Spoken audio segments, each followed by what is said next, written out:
Qo'pol bo'lsa ham aytay, erimiz latta bo'lgandan keyin biz kiramizda deyishi mumkin.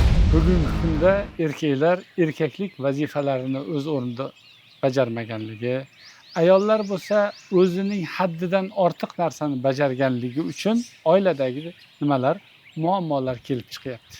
Payg'ambar alayhissalatu vassalom o'zlarining muborak hadislarida marhamat qilib shunday deydi: Kullukum ra'in va kullukum mas'ulun an ra'iyatihi. Har biringiz boshliqsiz va har biringiz o'zingiz boshliqlik qilingan narsada javobgarsiz dedi.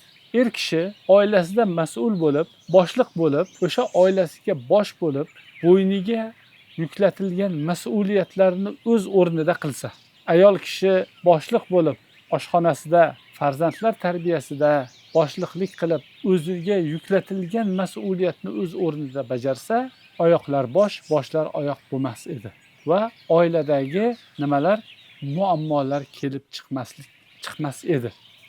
Ammo ming afsuslar bo'lsin, bugungi kunda erkaklar ayollarning latta puttasiga ham aralashib ketyapti.